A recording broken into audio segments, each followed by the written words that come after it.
O que acontece quando um código de honra milenar se depara com o aço frio da artilharia industrial? Em 1868, os samurais não apenas lutaram em uma guerra, eles abraçaram uma sentença de morte que quase apagou o Japão do mapa. Sua obsessão com o Bushido foi um sacrifício nobre ou um erro suicida que levou à aniquilação total. O Japão fechado ao mundo. Durante mais de 2 séculos e meio, o Japão viveu em um estado de isolamento quase absoluto. Sob o domínio do Tokugawa Shogunate, iniciado após a vitória de Tokugawa Ieyasu no início do século XVII, o país adotou uma política rígida conhecida como Sakoku, que limitava severamente qualquer contato com o exterior. Navios estrangeiros eram proibidos de entrar em portos japoneses, e japoneses que deixassem o país corriam o risco de nunca mais retornar. Essa política foi criada para preservar a estabilidade interna e proteger o Japão da influência política e religiosa europeia. Dentro desse sistema cuidadosamente controlado, o shogunato construiu uma sociedade rigidamente hierarquizada. No topo estavam os samurais, a elite guerreira que havia dominado os campos de batalha durante séculos de conflitos feudais. Abaixo deles vinham camponeses, artesãos e comerciantes, cada grupo com funções específicas e regras sociais bem definidas. Essa ordem rígida criou um equilíbrio que parecia eterno, um sistema que muitos acreditavam ser imutável. Mas a estabilidade tinha um preço invisível. O Japão estava parado no tempo, enquanto o resto do mundo passava por revoluções tecnológicas e militares. Enquanto potências ocidentais desenvolviam navios a vapor, artilharia moderna e novas formas de organização militar, o Japão continuava fiel às tradições que haviam definido sua história durante gerações. Essa diferença entre tradição e modernidade permaneceria invisível por muito tempo. No entanto, além do horizonte do Pacífico, forças estavam se movendo. Impérios industriais estavam expandindo suas rotas comerciais e o isolamento japonês começava a ser visto não como uma curiosidade distante, mas como um obstáculo estratégico que precisava ser quebrado. A Era da Paz dos Samurais. O período do shogunato trouxe algo raro na história japonesa, uma paz prolongada. Durante cerca de 250 anos, grandes guerras desapareceram do arquipélago. Para a população comum, isso significou estabilidade e crescimento econômico.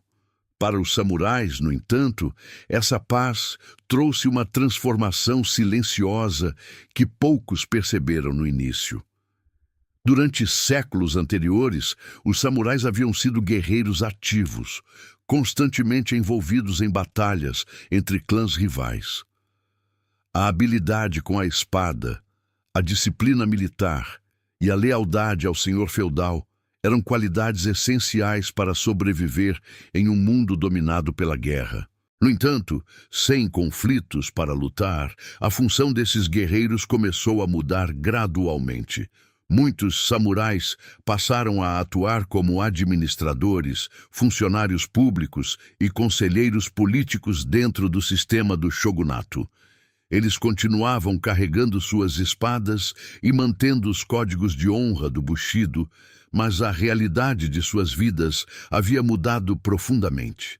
Em vez de campos de batalha, seus dias eram ocupados por tarefas burocráticas e responsabilidades administrativas. Com o passar das gerações, essa transformação alterou profundamente a natureza da classe samurai. Embora ainda fossem respeitados como a elite da sociedade japonesa, muitos deles haviam perdido a experiência real de combate que definira seus ancestrais. Sem perceber, uma classe criada para a guerra estava se tornando cada vez mais distante da própria guerra. A sociedade rígida do shogunato. O sistema criado pelo shogunato não era apenas um governo militar. era uma estrutura social completa que regulava praticamente todos os aspectos da vida japonesa. Leis detalhadas determinavam como cada classe social deveria se comportar, o que poderia vestir, onde poderia viver e quais atividades poderia exercer. A estabilidade dependia da manutenção rigorosa dessa ordem. Para os samurais, essa posição privilegiada vinha acompanhada de responsabilidades e restrições.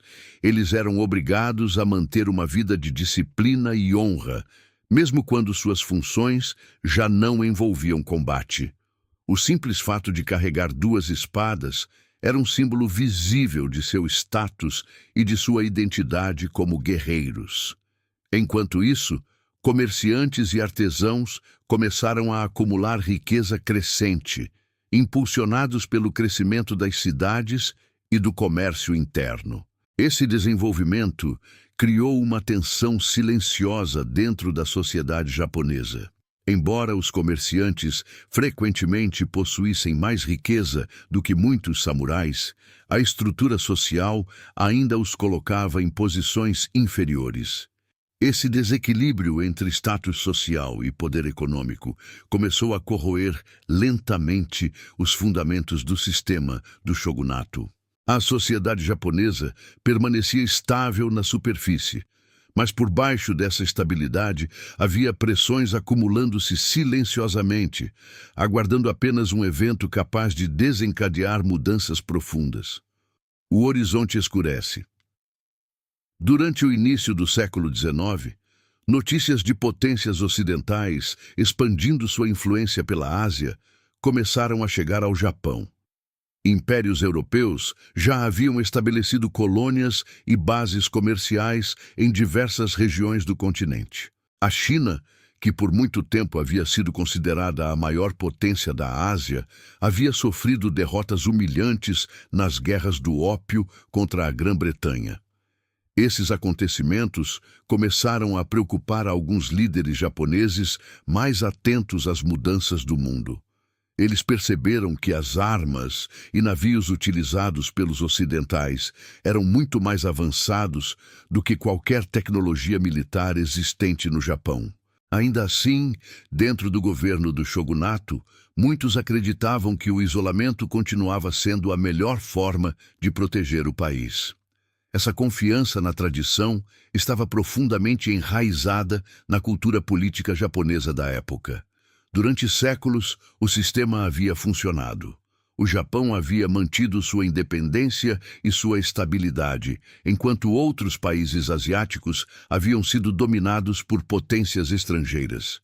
Para muitos líderes, não havia razão para acreditar que essa situação mudaria. Mas além do horizonte do Pacífico, uma frota estava se preparando para mudar o curso da história japonesa. Os Estados Unidos, uma potência em ascensão, haviam decidido que o isolamento do Japão não poderia continuar. Os navios negros. Em julho de 1853, 4 enormes navios de guerra apareceram na Baía de Edo, a atual Tóquio. A frota era comandada pelo Comodoro Matthew C. Perry, enviado pelos Estados Unidos com uma missão clara: forçar o Japão a abrir seus portos ao comércio internacional. Os japoneses ficaram chocados com a aparência dos navios. Movidos a vapor e liberando fumaça negra no céu, eles ficaram conhecidos como os navios negros. Para muitos japoneses, aquelas embarcações pareciam máquinas de guerra de outro mundo, simbolizando um tipo de poder militar completamente diferente de tudo o que o Japão conhecia. Além da aparência intimidadora, os navios estavam equipados com artilharia moderna, capaz de destruir facilmente as defesas costeiras japonesas. O shogunato percebeu rapidamente que não possuía meios militares para enfrentar uma força desse tipo. A tecnologia militar ocidental havia avançado muito além daquilo que os exércitos samurais podiam oferecer. Diante dessa demonstração de poder, o governo japonês foi colocado em uma posição extremamente difícil. Resistir significaria enfrentar uma guerra potencialmente devastadora contra uma potência industrial moderna. Ceder, por outro lado, significava abandonar séculos de isolamento e admitir a vulnerabilidade do sistema criado pelo shogunato. A humilhação nacional. Quando Matthew C. Perry retornou ao Japão em 1854 com uma frota ainda maior, o shogunato já havia compreendido a gravidade da situação. A demonstração de poder militar deixava claro que os Estados Unidos estavam preparados para usar força caso suas demandas fossem rejeitadas. Sem uma marinha moderna ou artilharia comparável, o Japão encontrava-se em uma posição extremamente vulnerável. Após intensas negociações, o governo japonês assinou o Treaty of Kanagawa, abrindo 2 portos japoneses aos navios americanos e estabelecendo relações diplomáticas formais entre os 2 países. Para os líderes do shogunato, essa decisão foi vista como uma medida pragmática para evitar um conflito devastador. No entanto, para muitos japoneses, especialmente dentro da classe samurai, o tratado foi interpretado como um sinal de fraqueza. Durante séculos, o Japão havia mantido sua independência e orgulho nacional. Agora, sob pressão militar estrangeira, o governo havia sido forçado a abandonar sua política de isolamento. Essa percepção de humilhação nacional começou a espalhar um profundo descontentamento dentro da sociedade japonesa. Muitos samurais passaram a questionar se o shogunato ainda era capaz de proteger o país e preservar a honra nacional diante das potências estrangeiras. O surgimento da revolta. Nos anos seguintes à assinatura do tratado, o Japão mergulhou em uma crise política cada vez mais intensa. Diversos clãs samurais passaram a criticar abertamente o governo do shogunato, acusando-o de incompetência e fraqueza diante das potências ocidentais. Essa insatisfação deu origem a um poderoso movimento político conhecido como Sono-joi, reverenciar o imperador, expulsar os bárbaros. Esse movimento defendia que o poder político deveria retornar ao imperador Meiji, que até então havia desempenhado um papel principalmente simbólico dentro da estrutura política japonesa. Para os apoiadores dessa causa, o imperador representava a legitimidade histórica e espiritual do Japão. Ao mesmo tempo, esses grupos acreditavam que apenas uma liderança renovada poderia organizar a resistência contra a crescente influência estrangeira. Muitos jovens samurais começaram a se radicalizar, defendendo ações violentas contra diplomatas estrangeiros e funcionários do governo do shogunato. Essa crescente polarização política transformou o Japão em um campo de tensão constante. O país estava dividido entre aqueles que queriam preservar o sistema existente e aqueles que acreditavam que apenas uma transformação radical poderia salvar o Japão. Samurais. Contra samurais.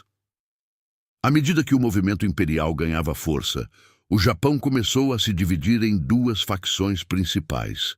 De um lado, estavam os leais ao shogunato, determinados a preservar a ordem política estabelecida durante o período Tokugawa. Do outro lado, estavam os clãs que defendiam a restauração do poder imperial e uma profunda transformação do sistema político japonês.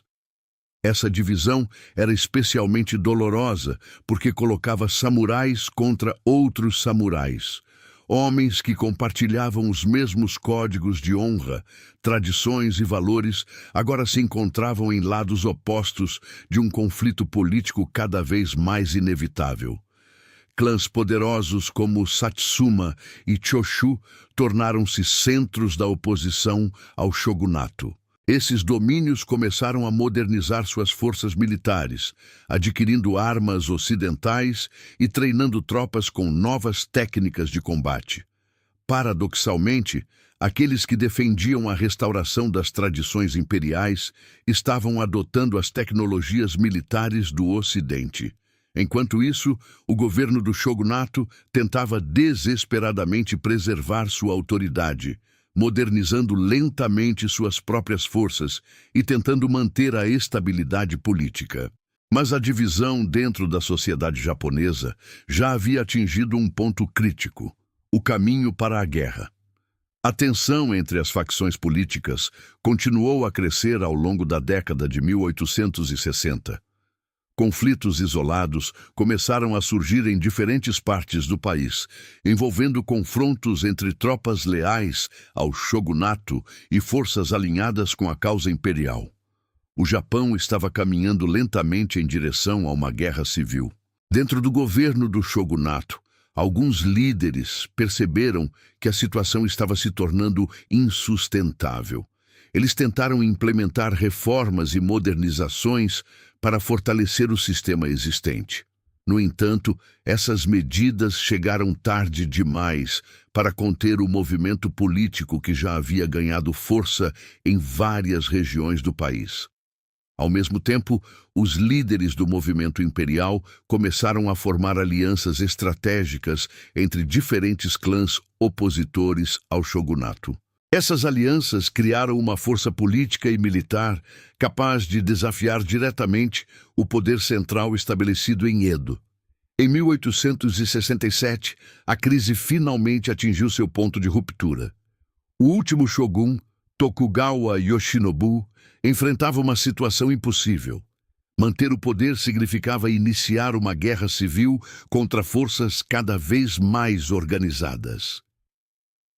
A Guerra Boshin.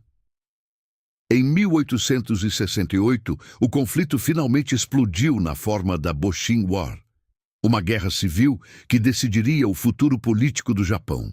Tropas imperiais e forças leais ao shogunato começaram a se enfrentar em batalhas decisivas que marcaram o fim de uma era.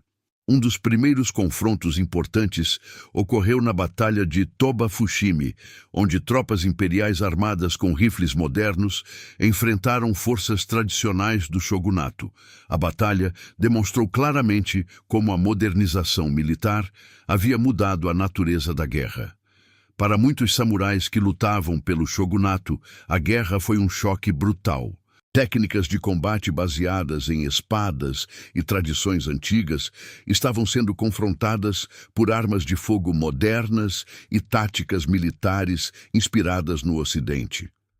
À medida que a guerra avançava, tornou-se cada vez mais evidente que o mundo antigo dos samurais estava desaparecendo diante da realidade de um Japão que caminhava rapidamente para a modernização. A queda do shogunato. Após as primeiras derrotas nas batalhas iniciais da Boshin War, ficou claro que o equilíbrio de poder dentro do Japão havia mudado drasticamente.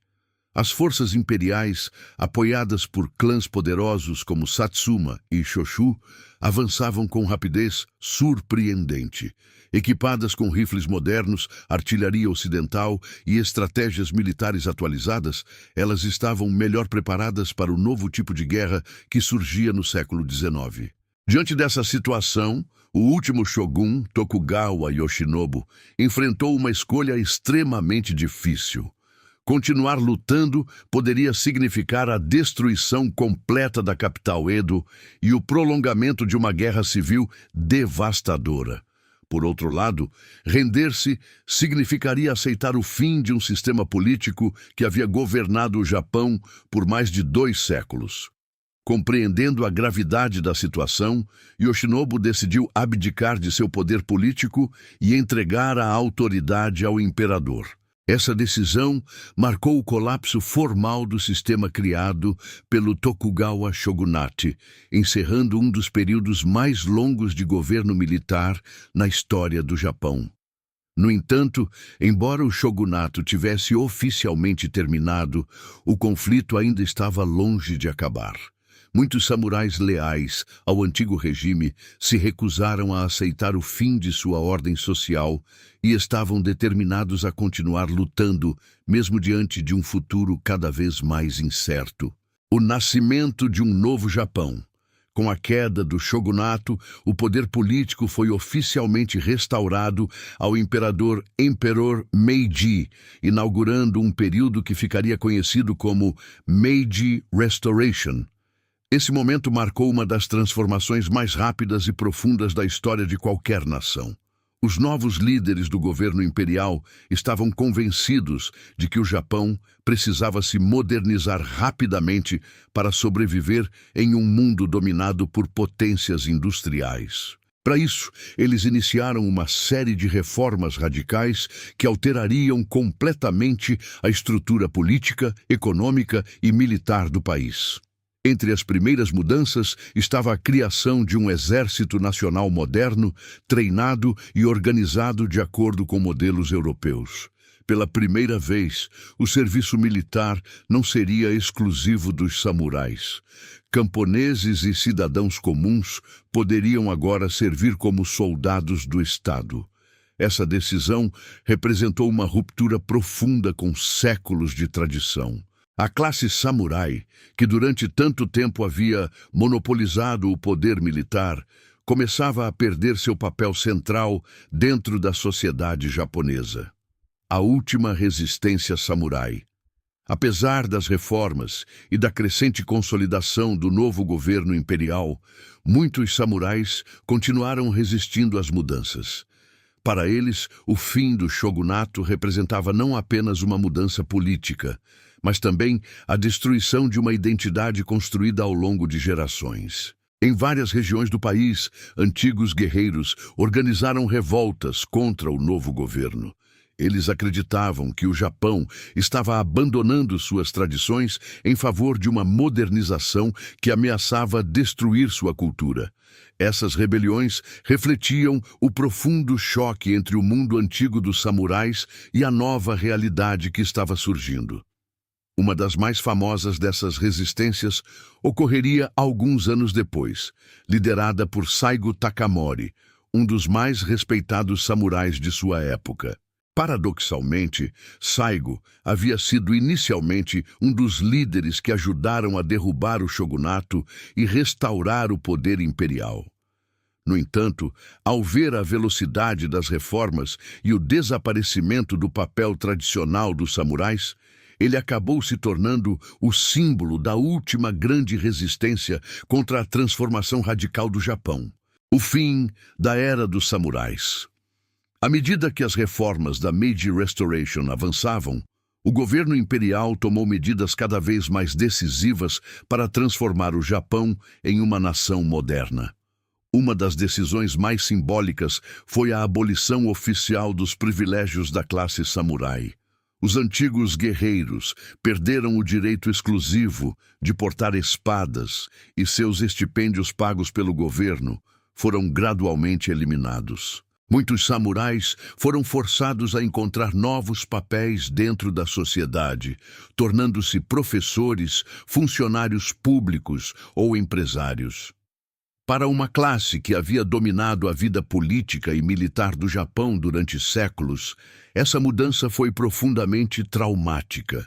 O código de honra, as tradições e o estilo de vida que definiram a identidade samurai estavam desaparecendo diante das exigências de um novo mundo. Mesmo assim, alguns elementos da cultura samurai continuaram influenciando o Japão moderno. Valores como disciplina, lealdade e dedicação ao dever foram incorporados ao espírito nacional que guiaria o país durante sua rápida industrialização. O fantasma do shogunato. No final do século XIX, o Japão havia se transformado de forma quase irreconhecível. Em poucas décadas, o país passou de um reino isolado, governado por samurais, para uma potência moderna, com indústria, exército nacional e tecnologia comparável às nações ocidentais. Navios de guerra modernos agora navegavam sob bandeira japonesa e fábricas industriais surgiam nas principais cidades. O Japão havia aprendido rapidamente as lições do mundo moderno, adaptando-se com uma velocidade impressionante. No entanto, a memória da antiga ordem não desapareceu completamente. A figura do samurai continuou ocupando um lugar poderoso na imaginação cultural japonesa, simbolizando honra, disciplina e coragem. O shogunato havia desaparecido, mas sua sombra permaneceu na história do Japão. Como um fantasma de uma era passada, ele lembrava que, em um momento decisivo da história, uma civilização inteira foi forçada a confrontar uma verdade inevitável.